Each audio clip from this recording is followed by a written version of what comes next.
జరగాలి అని అన్నదే తప్ప ఇక్కడ తప్పు జరిగిందనో అవినీతి జరిగిందనో శిక్ష వేసిందో అనే ప్రశ్నే లేదు ఇక్కడ. కానీ కొంతమంది ఏంటంటే ఏదో తప్పుడుగా సోషల్ మీడియాలో ప్రచారం చేస్తూ ఒక గోబల్స్ ను ఒక తప్పుడు వార్తల్ని ప్రచారం చేసే ప్రయత్నం చేస్తున్నారు. అటువంటి వాళ్ళు అది మానుకుంటే మంచిదని కూడా మేము వారికి హితవు పలుకుతా ఉన్నాం. సో ఈ రోజు తప్పకుండా మేము సంపూర్ణమైన విశ్వాసంతో ఉన్నాం.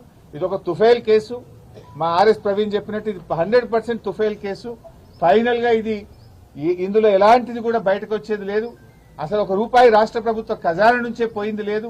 రాష్ట్రానికి ఆదాయం వచ్చింది తప్ప రాష్ట్రానికి జరిగిన నష్టమేం లేదు. రాష్ట్ర ప్రయోజనాల కోసం చేసిన తప్ప కేటీఆర్ గారు స్వంతగా తన కోసం చేసినటువంటిది కాదు. అందువల్ల ఆయన మాకు ఆ విశ్వాసం ఉంది కనుక 9వ తేదీ ఆయన ఏసీబీ విచారణకు వెళ్తారు. వెళ్లి అన్ని రకాలుగా మేము సహకరిస్తాం. మేము ఫర్దర్ గా లీగల్ యాక్షన్ మీద మా న్యాయవాదులు ఇచ్చే సలహా మేరకు మేము ముందుకు వెళ్తాం. ఏముంటది అంటే దానికి ఏం భయపడతాం. ఇవాళ చేస్తాడా రేపు చేస్తాడా ఈ అక్రమ అరెస్టులకు మేము భయపడేటోళ్ళం కాదు. ఇదేం మాకు కొత్త కాదు కదా. సమైక్య రాష్ట్రంలో తెలంగాణ ఉద్యమంలో ఆంధ్ర పాలకుల మీద చిచ్చర పిడుగులాగా పోరాడినటువంటి చరిత్ర బీఆర్ఎస్ పార్టీకి ఉన్నది. గతంలోనే మేము అరెస్ట్ అయినాం. తెలంగాణ కోసం పోరాటంలో కేటీఆర్ గారు అరెస్ట్ అయ్యి వరంగల్ జైల్లో పడ్డారు. మా నాయకులందరూ కూడా అరెస్ట్ అయ్యి జైళ్లలో పడ్డారు. ఏం జరిగింది? తెలంగాణ రాష్ట్రం వచ్చింది. ఈ రాష్ట్రానికి మేలు జరిగింది. ఇవాళ రేవంత్ రెడ్డి గారు మీరు అన్నట్టు ఇవాళ అరెస్ట్ చేస్తాడా రేపు అరెస్ట్ ఆయన ఇష్టం. చేస్తే చేయని ఇది అక్రమ అరెస్టు. మాకు న్యాయస్థానాల మీద నమ్మకం ఉంది. దానికి మేము భయపడం. తప్పకుండా లీగల్ గా ముందుకు పోతాం.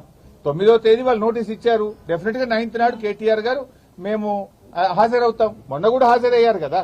45 నిమిషాలు రోడ్డు మీద నిలబెట్టినా కూడా ఓపిగ్గా నిలబడి నేను విచారణకు వెళ్తాను అని అంటే కూడా వాళ్ళు విచారణకు లోపలికి తీసుకోకుండా రోడ్డు మీదనే ఆ లెటర్ తీసుకొని మాకు రిసీవ్డ్ కాపీ ఇచ్చారు.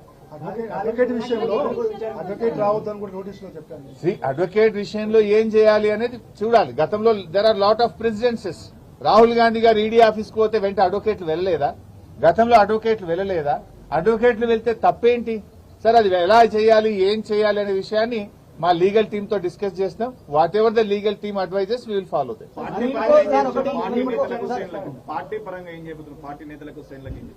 ఏం చేయాలని మేము ఆలోచిస్తాం. మేము కూడా డెఫినెట్ గా పార్టీ ముఖ్య నాయకులందరం కూడా ఇక్కడ సమావేశం అయి ఉన్నాం.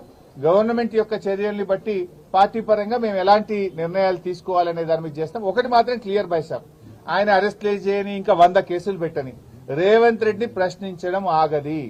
రేవంత్ రెడ్డి ఈ ప్రభుత్వం ప్రజలకు ఇచ్చిన హామీలు అమలు చేసే విషయంలో బీఆర్ఎస్ పార్టీ పోరాటం ఆగదు. We will go on fight. ఆయన మీద పోరాటం చేస్తూనే ఉంటాం. ఆయనను ప్రశ్నిస్తూనే ఉంటాం. వాళ్ళ అవినీతిని బయట పెడుతూ ఉంటాం. వాళ్ళ ఫెయిల్యూర్స్ ను కూడా ప్రజాక్షేత్రంలో బట్టబయలు చేస్తాం.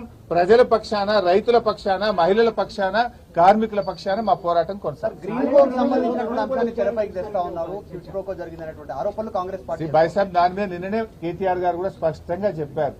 గ్రీన్ కో ₹1 రాష్ట్ర ప్రభుత్వం ఇచ్చిందే లేదు. అసలు నీకు ఎవరికైనా కంపెనీకి నువ్వు సాయం చేస్తే వాడు నీకు ఉల్టా పైసలు ఇస్తే అక్కడ అవినీతి. గ్రీన్ కో ఈ రాష్ట్రంలో కాంట్రాక్ట్ చేసింది లేదు. గ్రీన్ కోకు రాష్ట్ర ప్రభుత్వ ఖజానా నుంచి ₹1 ఇచ్చింది లేదు. ఇంకా అవినీతి అనే ప్రశ్న ఎక్కడిది? గ్రీన్ కోకు ఏమిచ్చింది రాష్ట్ర ప్రభుత్వం? కాంట్రాక్ట్ ఇచ్చిందా? డబ్బులు ఇచ్చిందా? గ్రీన్ కోకు మేము చేసిన సాయం ఏంది? అసలు ₹1 గ్రీన్ కోనే ఉల్టా ఖర్చు పెట్టింది హైదరాబాద్ ఇమేజ్ కోసం, హైదరాబాద్ బ్రాండ్ ఇమేజ్ కోసం.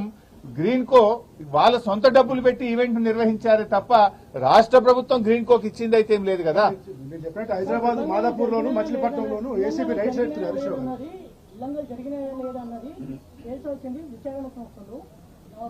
కాకపోతే దాంట్లో కావాలని మీరు వైసాబ్ విచారణ జరగడానికి వెళ్ళింది కదా కేటీఆర్ గారు. ఏసీబీ నోటీస్ ఇస్తే మేము ఎక్స్టెన్షన్ ఇస్తాము, మాకు బిజీ ఉన్నాము, మళ్ళీ వస్తామని కూడా చెప్పలే. వాళ్ళు ఇచ్చిన టైంకు, ఇచ్చిన తేదీకి కేటీఆర్ గారు నిజాయితీగా ఏసీబీ ఆఫీస్కు పోయినాడు. ఎందుకంటే ఆయన తప్పు చేయలేదు కనుక ధైర్యంగా, నిర్భయంగా ఆయన విచారణకు హాజరయ్యాడు. రేపు 9వ తారీఖు పిలిచారు, తప్పకుండా వెళ్తాడు ఆయన. దానికి మేమేం, ఎందుకంటే మేము తప్పు చేయలేదు, ఇక్కడ అవినీతి జరగనే లేదు, అవినీతికి ఆస్కారమే లేదు. అందువల్ల ఇక్కడ ఎవరు మేమెవరం కూడా భయపడే పరిస్థితే లేదు. సారీ, కాళేశ్వరం దట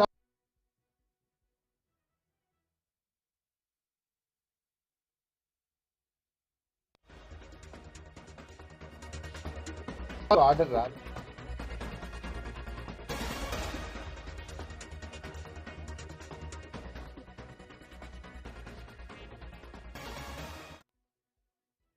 సలహా ఆధారంగా ఎప్పుడు వెళ్ళాలా వద్దా ఏం చేయాలి అని లీగల్ టీం యొక్క సజెషన్ మేరకు ఆ జడ్జిమెంట్ కాపీ చదివిన తర్వాత మేము నిర్ణయం తీసుకుంటాం. Last question, political motive case అని మీరు అంటూ ఉన్నారు. అంటే ఆ వెనకాల ఉన్న మోటివ్ ఏంది? గతంలో మీరు రేవంత్ రెడ్డిని అరెస్ట్ చేసి రేవంత్ రెడ్డి అరెస్ట్ కు నోట్ల కట్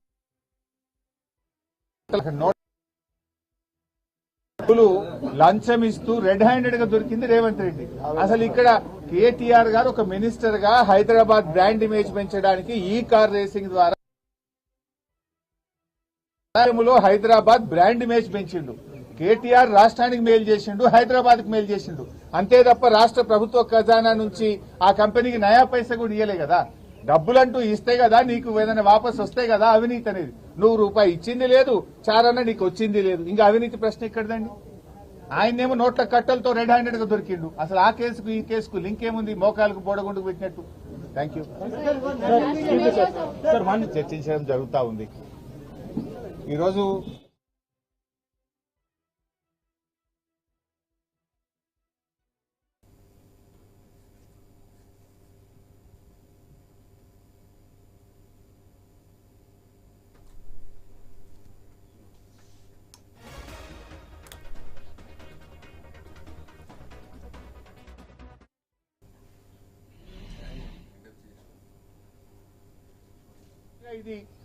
ఇందులో ఎలాంటిది కూడా బయటకు వచ్చేది లేదు.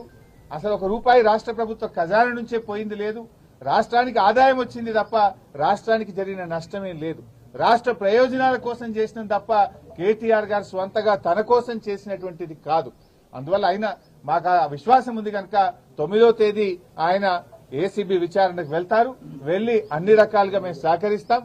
మేము ఫర్దర్ గా లీగల్ యాక్షన్ మీద మా న్యాయవాదులు ఇచ్చే సలహా మేరకు మేము ముందు ఫైనల్ గా ఇది చూస్తున్నా. మొత్తం మీద అటు హైకోర్టులో క్వాష్ పిటిషన్ కొట్టేసిన తర్వాత అటు కేటీఆర్